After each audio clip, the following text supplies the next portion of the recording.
បាទជំរាបសួរពុកម៉ែបងប្អូនប្រិមិត្តជាទីគោរពនិងជាទីមេត្រីបាទក្តៅកាត់ព្រឹកទៀតហើយដោយនៅព្រឹកនេះគឺយោធាថៃបានប្រើយន្តហោះ S16 របស់ខ្លួនបានធ្វើការបាញ់ប្រហារមកលើស្ពានរបស់ព្រះរាជាណាចក្រកម្ពុជាយើងបាទកាន់តែសាហាវនិងបំផ្លាញទាហានថៃបានប្រើប្រាស់យន្តហោះចម្បាំង F16 ពីរគ្រឿងទម្លាក់គ្រាប់បែកផ្ដាច់ស្ពានជ័យជំនះស្ពានមេទឹកស្ថិតនៅភូមិសាស្ត្រថ្មដា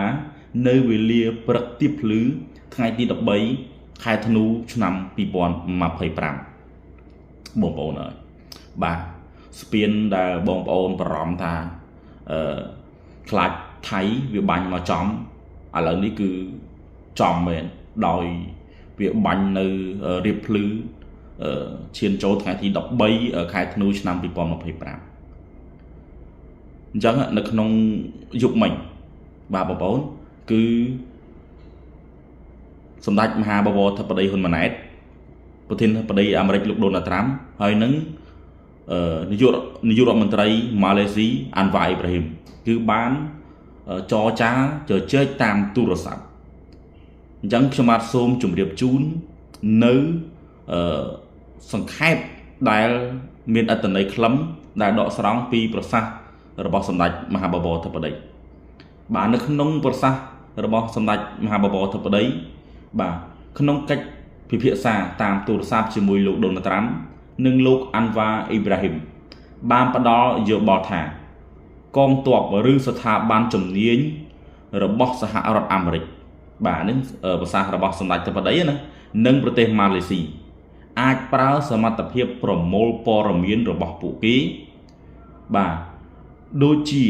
រូបភាពផ្កាយរណបដែលបានថតកំឡុងពេលនោះនិងរថក្រោះពេលនោះរយៈពេល24ម៉ោងដើម្បីផ្ទៀងផ្ទាត់ថាតើភាគីខាងណាគឺជាអ្នកបាញ់មុនបើតាមសម្ដេចនាយករដ្ឋមន្ត្រីវិធីសាស្ត្រនេះអាចជាវិធីសាស្ត្រងាយស្រួលនិងមានផុសតាងបំផុតក្នុងការផ្ទៀងផ្ទាត់ហេតុការណ៍នេះកម្ពុជាត្រៀមខ្លួនសហការក្នុងករណីមានតម្រូវការបងប្អូននៅទីបំផុតសម្ដេចមហាបវរធិបតីហ៊ុនម៉ាណែតបាននិយាយចំទៅកាន់សហរដ្ឋអាមេរិកដែលមានលោកប្រធានាធិបតីដូណាល់ត្រាំគឺជានាយករដ្ឋមន្ត្រីហើយនឹងលោកនាយករដ្ឋមន្ត្រីអាន់វ៉ាអ៊ីប្រាហ៊ីមដែលជាប្រធានាធិបតីម៉ាឡេស៊ីឲ្យប្រសិនបើពិបាកក្នុងការសន្និដ្ឋានថាខាងណាបាញ់មុនសម្ដេចស្នើថាឲ្យដាក់ផ្កាយរណបទៅឬក៏ប្រើមធ្យោបាយណាក៏ដោយបាទដើម្បីកដោបព័ត៌មានជុំហើយច្បាស់លាស់យុត្តិធម៌បាទបងប្អូនបាទនេះគឺជាដំណឹង